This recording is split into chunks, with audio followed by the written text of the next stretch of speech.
आइए जानते हैं आज की कुछ प्रमुख अंतर्राष्ट्रीय खबरों को। पहले एक नजर आज की हेडलाइंस पर। जबरन धर्मांतरण पर सुप्रीम कोर्ट ने जताई नाराजगी, देश के लिए बताया खतरा, सरकार से मांगा जवाब।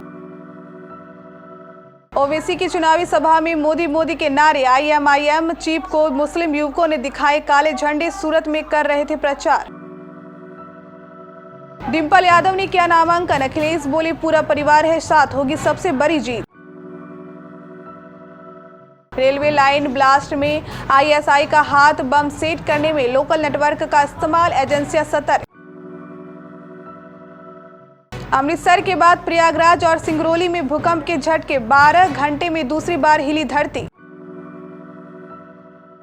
हिमाचल में टूटे अब तक हुए सभी मतदान के रिकॉर्ड, 75.6% पहुंचा आंकड़ा। युवक सेक्स चेंज कराकर बना था महिला, बोला बड़ी गलती हुई। चीन पर परोक्ष हमले के साथ G20 शिखर सम्मेलन के लिए रवाना हुई ब्रिटेन के PM ऋषि सुनक, रूस पर भी साधा निशाना। फातिमा सना शेख को है मिर्गी की बीमारी, दंगल के सेट पर हो गई थी बेहोश, कहा इसके साथ जीना सीख लिया। और अनिल कुंबले ने दिया आइडिया कमाल का, सुझाव भर सकता है टीम इंडिया के घाव। जबरन धर्मांतरण पर सुनवाई करते हुए सुप्रीम कोर्ट ने कड़ी नाराजगी जताई है। सुप्रीम कोर्ट ने कहा कि अगर ट्राइबल एरिया में लोगों का जबरन धर्मांतरण कराया जा रहा है तो यह अपराध है, सरकार को इस पर लगाम लगानी चाहिए। इस पर केंद्र सरकार की ओर से SG तुषार मेहता ने कहा कि यह सरकार की जानकारी में है, जवाब दाखिल करने के लिए कुछ समय दिया जाए। सुप्रीम कोर्ट ने कहा कि जबरन धर्मांतरण राष्ट्र के लिए खतरा है। सुप्रीम कोर्ट ने कहा कि सरकार जवाब दाखिल कर बताए कि आखिर क्या कदम उठाए गए हैं। 28 नवंबर को अगली सुनवाई की जाएगी। सुप्रीम कोर्ट ने सरकार से 22 नवंबर तक जवाब दाखिल करने को कहा है। गुजरात विधानसभा चुनाव के चलते AIMIM चीफ असदुद्दीन ओवैसी राज्य के दौरे पर हैं। रविवार को सूरत के रुद्रपुरा खारी इलाके में जब वह चुनावी सभा को संबोधित कर रहे थे, तभी वहां मौजूद कुछ मुस्लिम युवकों ने उनका विरोध किया, साथ ही उन्हें काले झंडे दिखाए। इसके अलावा मोदी के नारे भी लगाए। इसका वीडियो भी सामने आया है। क्लिप में दिख रहा है कि ओवैसी मंच पर हैं और जनसभा को संबोधित कर रहे हैं। तभी वहां मौजूद कुछ लोग मोदी के नारे लगाने लगते हैं। कुछ लोग उन्हें चुप करवाते हैं। इस दौरान भीड़ में खड़े युवक ओवैसी को काले झंडे दिखाने लगते हैं। साथ ही AIMIM चीफ के विरोध में ओवैसी वापस जाओ के नारे लगाने लगते हैं। मैनपुरी लोकसभा सीट पर उपचुनाव में सपा ने डिंपल यादव को चुनाव मैदान में उतारा है। डिंपल यादव सोमवार को दोपहर करीब 1:30 बजे पति अखिलेश यादव के साथ कलेक्ट्रेट पर पहुंचकर नामांकन किया। नामांकन के बाद सपा मुखिया अखिलेश यादव ने कहा कि ये नेताजी की यादों का चुनाव है, इसमें अब तक की सबसे बड़ी जीत होगी। वहीं शिवपाल सिंह यादव और उनके बेटे आदित्य यादव ने साथ न आने के सवाल पर अखिलेश यादव ने कहा कि नामांकन सादगी से करने आए थे, हम सब साथ हैं। बता दें उनके साथ शिवपाल सिंह या आदित्य यादव नजर नहीं आए, जबकि पूर्व में प्रोफेसर रामगोपाल यादव द्वारा आदित्य यादव के साथ आने का दावा किया गया था। बता दें मुलायम सिंह यादव के निधन के बाद खाली हुई मैनपुरी लोकसभा सीट पर सपा ने उनकी पुत्रवधू और पूर्व मुख्यमंत्री अखिलेश यादव की पत्नी डिंपल यादव को प्रत्याशी बनाया गया है। उदयपुर अहमदाबाद रेल मार्ग पर रविवार हुए ब्लास्ट के पीछे ISI का हाथ होने का शक जताया जा रहा है। मिली जानकारी के मुताबिक ब्लास्ट को अंजाम देने के लिए किसी लोकल नेटवर्क का इस्तेमाल किया गया, जिसके बाद ट्रैक पर डेनोटर लगाए गए। मालूम हो कि इससे पहले भी कई रेलवे ट्रैक ब्लास्ट की घटनाओं में ISI के हाथ होने के सबूत मिले थे। हालांकि शनिवार की रात उदयपुर अहमदाबाद रेल मार्ग हुए विस्फोट में कोई बड़ा हादसा होने से टल गया है, लेकिन शुरुआती जाँच के बाद बताया जा रहा है कि धमाके का मकसद ज्यादा से ज्यादा जान माल का नुकसान पहुंचाना है। इधर विस्फोट के बाद रेलवे ने एक बार फिर से ट्रैक पर रेलों का संचालन शुरू कर दिया है।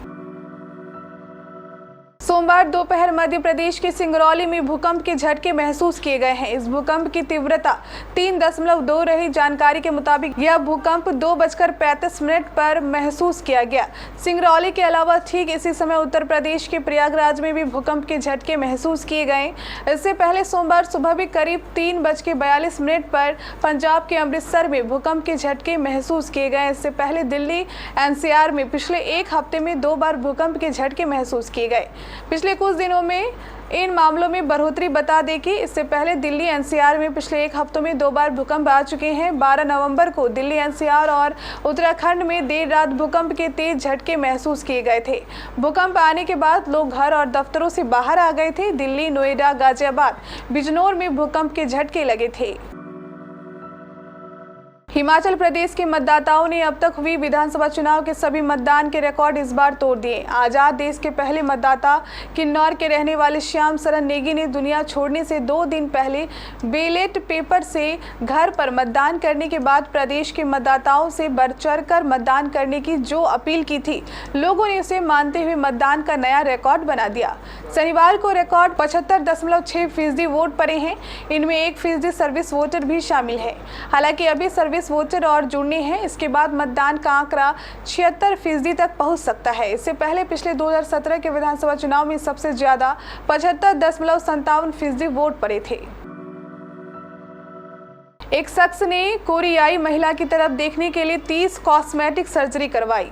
इन सर्जरी पर उसने पिछले 8 साल में 2 करोड़ रुपए से अधिक खर्च कर डाले। हालांकि अब उसका मन बदल गया है। उसने घोषणा की है कि वह फिर से पुरुष बनना चाहता है। शख्स ने कहा कि ट्रांसरेशियल के रूप में पहचान बनाने के लिए मैंने जो किया वो एक बड़ी गलती थी। ट्रांसरेशियल शख्स खुद को अपनी नस्ल से जोड़कर नहीं देखता, वो खुद को एक अलग नस्ल का मानता है। ब्रिटेन में जन्मे 32 साल के ओली नंदन भी इसी सोच के थे। ओली सोशल मीडिया इन्फ्लुएंसर और टीवी पर्सनालिटी हैं। यूं तो ओली ब्रिटिश हैं, मगर वो खुद को कोरियन बनाने पर तुले हैं। ब्रिटिश प्रधानमंत्री ऋषि सुनक रविवार को अपने पहले G20 शिखर सम्मेलन में शामिल होने के लिए रवाना हुए। इस दौरान उन्होंने वैश्विक शक्तियों को विश्व की अर्थव्यवस्था के शोषण के खिलाफ एकजुट होने का आग्रह किया।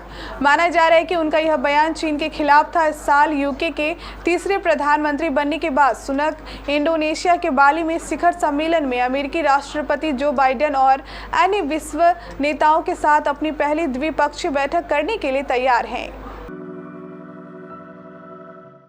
एक्ट्रेस फातिमा सना शेख ने हाल ही में अपने सोशल मीडिया अकाउंट पर अपनी जिंदगी से जुड़ी कुछ अनसुनी बातें बताई हैं।